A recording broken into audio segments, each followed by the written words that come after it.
Now, one of the things we now know is that slaves in Texas concentrated in along rivers such as the Trinity and the Brazos, and the reason for that is transportation. Roads in Texas were, I wouldn't say they were non-existent during this period, but they were really lousy.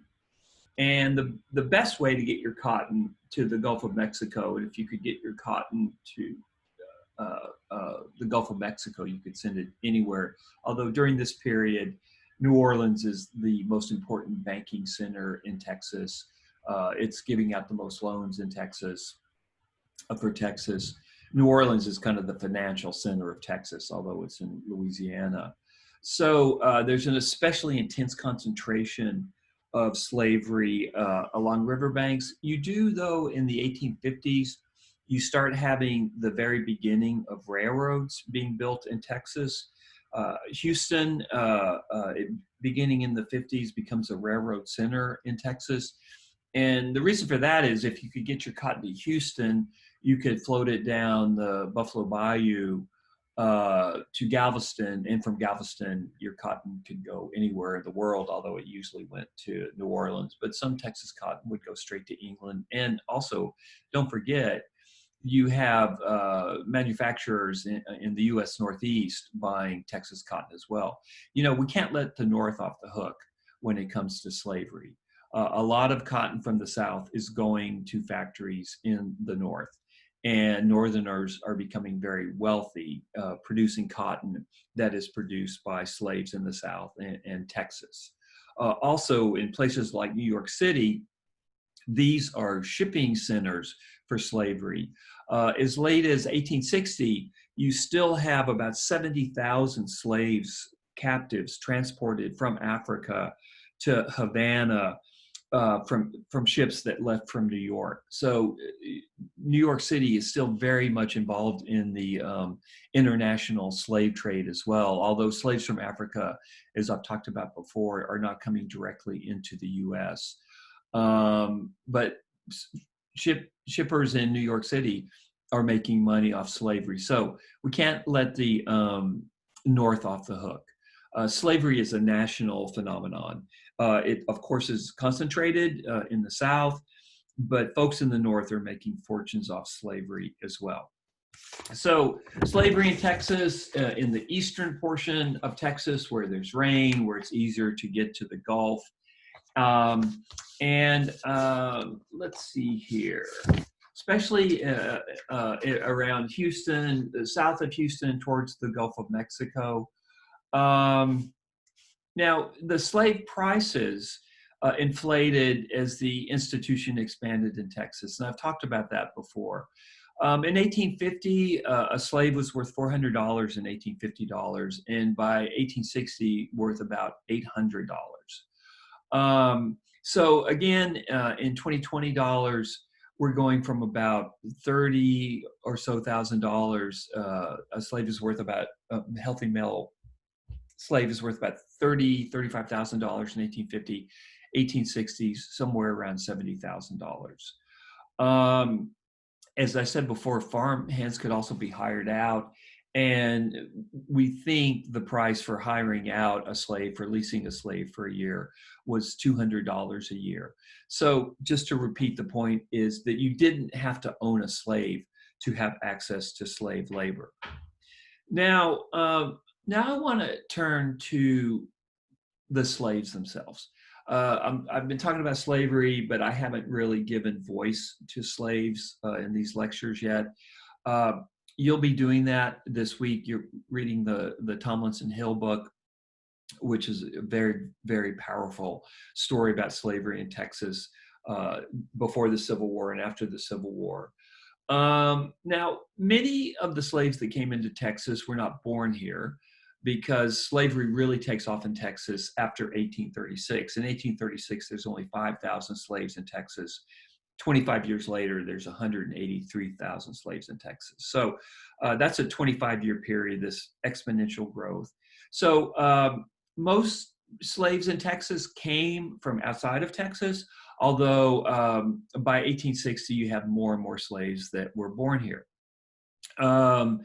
And there was a slave, we know Willis Easter. He was born in Nacogdoches in 1850. His mother was, he said, the best cook in the county, and also would spin and weave cotton for their master. And the reason we know about Willis Easter is in the 1930s, the government paid a bunch of interviewers to go around the South and talk about folks that by this point were in their 70s, right? To talk about folks that had been born in slavery. And one of those folks that is interviewed in these slave interviews is a man by the name of Willis Easter. And what he told the folks that were interviewing him were that Easter's mother, she did domestic work, but when the cotton was being produced, almost all slaves would go out and pick cotton. There was just a short time to pick cotton, a short window of time. So while his mother mostly did cooking and weaving for the white master, during the production of cotton, almost all slaves were out in the field picking cotton, picking cotton's horrible. You can cut your hand, the bowl, they're very sharp. It's just very tough work, very, very tough work. He said that their days began at 3 a.m. 3 a.m., that's 3 in the morning, when they gathered wood and boiled water to make coffee. Field hands ate before dawn, and the planter's family had a large breakfast ready for them that had been cooked by the slaves by the time they got up. The diet for slaves was beans, cornmeal, salt pork, and peas. It was just enough to keep them alive. It was in the master's interest to get the slaves calories, because they wanted this, the slaves are workers and they don't want to starve the slaves. The slaves have to have some energy because they have to do this very, very intense physical labor. So both men, women worked in the fields, both the cotton fields and on the sugar plantation. We do have some stories of slaves working in ranches as well. We know that after the Civil War, something like 1 out of 5 cowboys in the post-Civil War period was African American. So slaves would work from sun up to sundown. They usually had one day off. They usually had Sunday off. At that point, many would gather in prayer. What you have is a very, very strong religious community growing up, Protestantism among slaves as well. Slave children would begin to work the fields probably by the age of 8 to 10. Before that, they didn't work the fields, but by the time they're 10, they're being put to work as well. And so one of the ways that slaves, and I'll talk about this more, they would, in order to help themselves work, in order to build solidarity, they would sing songs in the fields. And what the masters didn't, and sometimes they would trade information. There's a song, Follow the Drinking Gourd, and it's when the sun goes down and the moon comes up, follow the drinking gourd. Well, the drinking gourd is the Big Dipper, and the Big Dipper points to the North Star. And in most places, the North Star meant if you could go north, you would go to Canada.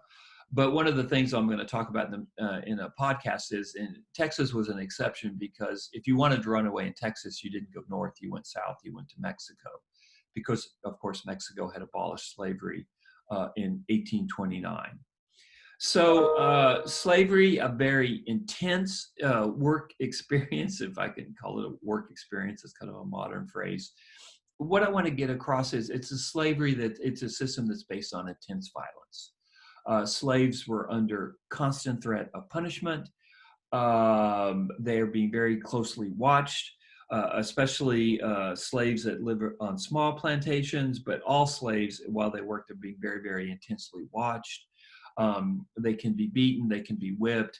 So slavery is a very intense system of production that is based on violence, or the potential for violence for slaves that step out of line, or at least the masters argue that they're stepping out of line. And believe me, I have no sympathy for their masters.